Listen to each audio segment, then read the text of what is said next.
When I was in graduate school, there was a student who I looked up to. His name was Peter. Peter was the type of person you wanted to be like. He was smart, articulate, and winsome. One day I saw Peter in the library. It was his final quarter in our program, and he was about to graduate. Peter, congratulations. You must be so excited. His response surprised me. I am, but I haven't built my network like I should have, so I don't have any jobs lined up yet. His answer terrified me. If someone as impressive as Peter didn't have a job lined up, then what was I to do? As the son of two immigrants, education was the key to success. I could not afford to waste this opportunity. I found myself feeling anxious and fearful. I had to find a way to protect my career. The stakes were too high for me to finish school without having a job lined up. Then I remembered the advice I'd been given countless times. Go network. Build relationships. After all, it's all about who you know, not what you know. They were right. Education wasn't the highway of opportunity. It was merely an on-ramp. The highway of opportunity was social capital, your network, the people you know, and more importantly, the people who know you. I was determined. I set off to build a network that would guarantee my success. I spent as much time as I could building relationships with people who could hire me when I graduated. The process worked, but it didn't feel right. I was having the right conversations. I was meeting the right people. Internship and job opportunities began to open up. But networking and building relationships began to feel gross. I was approaching people as a transactional consumer, not as a relational investor. My driving question was focused on, what can I get from this person? How can they help me? I was asking the wrong questions. Networking was a necessary evil. It felt gross. Then one day the tables were turned. I saw a childhood acquaintance at a coffee shop. We started a conversation. He then spent the entire time trying to convince me to join the multi-level marketing scheme that he was a part of. You see, the more people he signed up underneath him, the more money he would make. But that's not all. He'd help me build an empire as well. In fact, I could make so much money, I would never need to work again. I could give to my parents for all that they had given to me. And all by simply helping people change their spending habits and just begin to buy products from us. Products that they were already going to buy on their own anyways. It was at that moment that I began to realize, if networking ever feels gross, you're doing it wrong. It turns out that social scientists had studied what I've experienced. In 2014, researchers from the University of Toronto, Harvard, and Northeastern teamed up to investigate the impact of building social capital on people's sense of morality. What they discovered across their work was that when people built relationships for selfish pursuits, it left them feeling psychologically dirty and even morally stained. Decades of research confirms the common advice about networking. Building social capital leads to a host of positive outcomes: job performance, salary levels, employability, and so much more. If you want to build your career or your business, then networking is a good strategy. But here's the dilemma. When people built relationships for selfish gain, it left them feeling dirty. And when they felt dirty, they are even less likely to engage with those people and to build those relationships, even though that might be exactly what they needed for their success in their careers. There's a reason that I felt gross when I was approaching people as a transactional consumer instead of as a relational investor. How do you do relationships in a way that you don't feel like you need to rinse off after every coffee meeting. I began to ask a different question. Instead of, what can I get from this person? I began to ask, what can I give to this person? Everything changed. I discovered generous relational investors who introduced me to a different paradigm, a new way of doing relationships. Jeff, a business leader in Seattle, was one of them. If you ever sit with him for coffee, you quickly realize his goal is to understand how he can serve you, not how you can serve him. This new mindset moved me from being a greedy transactional consumer to being a generous relational investor. Relational investors leave people better than they found them. The goal isn't giving to gain or even about paying it forward so that positive things circle back around for you one day. Relational investors give out of the overflow of who they are and what they've already been given. They bring generosity beyond reciprocity. They ask a different question. Instead of, what can I get from this person? They ask, what can I give to this person? It represents a mindset shift from fixating on pathology to focusing on potential. The human default is pathology. Pathology is all about the barriers, the obstacles, the brokenness, the things that are going wrong. My PhD is in industrial and organizational psychology. For decades, psychology and many other human-centered disciplines have focused on pathology. What's broken? How do we fix it?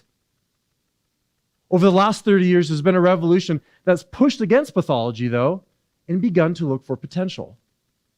What's working? What's going well? How do we make things even better?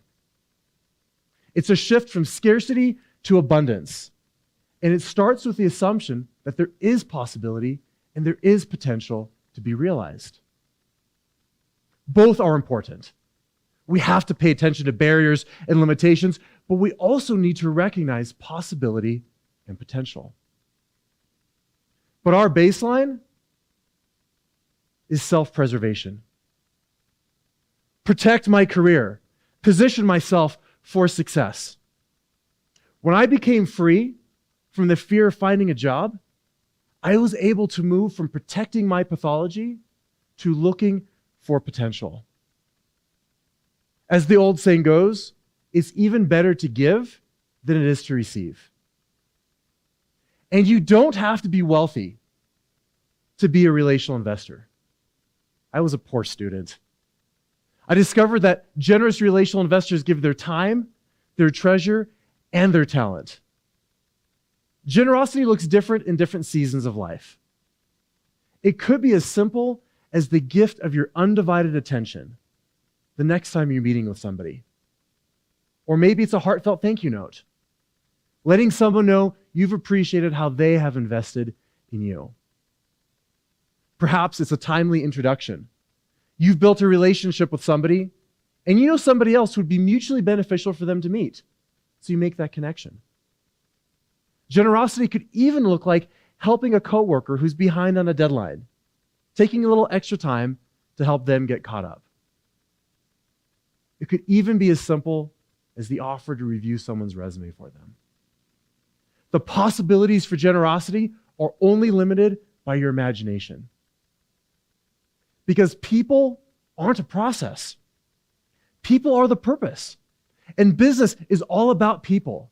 It's not about extracting value or leveraging relationships. It's about building meaningful, generous, and mutually beneficial relationships. Looking for ways to serve other people, even if they are the ones who are helping you. You might not get anything back right away, or even at all. But there's still value in the relationship. Because every person has inherent dignity, value, and worth, regardless of the outcome. Years after my conversation with Peter in the library, I found myself working in a university, helping lead a graduate business program.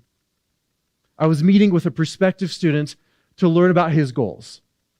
He was a great candidate, and I really wanted him in our program. But over the course of the conversation, I began to realize what he was looking for wasn't quite what I had to offer. Reluctantly, I pointed him in a different direction. A year later, I had another similar conversation with a young woman who was also exploring our program. She was incredible. Her goals aligned with our training, and she became one of our best students. But it wasn't until after she started when I discovered she had found out about our program from the young man I'd met over a year before. He had told her if she met with me, I'd put her interests first. And that if she wasn't the right fit, I'd point her in the right direction. Focusing on the interests of other people can absolutely pay off for the long term. But that's not the point. There is nothing more rewarding than giving to other people. My parents, they impressed the value of education on me, but they also demonstrated the value of generosity. They have been avid suburban gardeners for over 40 years. They started composting in Seattle before composting was the thing to do. Every year I have watched them till the ground, fertilize, prepare and plant seeds, water them, and care for their garden with great intent. They do such an excellent job that every year they harvest so much produce, there's absolutely no way they can possibly consume it all themselves. They have so much that it will go to spoil. It will go to waste. So what do? Instead of letting it go to spoil, they spoil their friends. They take all the excess, they put it in bags and baskets, and they generously share it with all of their friends and neighbors. Most years, they even take their extra seeds to help friends start their own gardens for the following year. Looking back, I realized my parents didn't garden just for themselves. Don't get me wrong. They enjoyed the fresh fruit and produce, but they had equal, if not greater joy in giving to the people around them. The relationships in their lives represent a place for giving, not a vehicle for getting. They showed me that you can get more than you give by giving more than you get. Our networks, our relationships are also like a garden. If we tend them well, they will grow and they will produce fruit. So much, in fact, there's absolutely no way we can possibly consume it all ourselves. Instead of letting relationships go to waste, we can invest in them, give to them, serve them, connect them with each other. When we give social capital, we don't lose it. It doesn't decrease. It increases. Who knows? We might even help someone start their own garden. Becoming a generous relational investor, it's a lifestyle. It's a different paradigm of relationships. So what's your relational posture? Are you a greedy transactional consumer or a generous relational investor? Are you protecting your pathology or pushing for potential? It's never too late to begin to ask a different question and to start to look for, what can I give? Not, what can I get?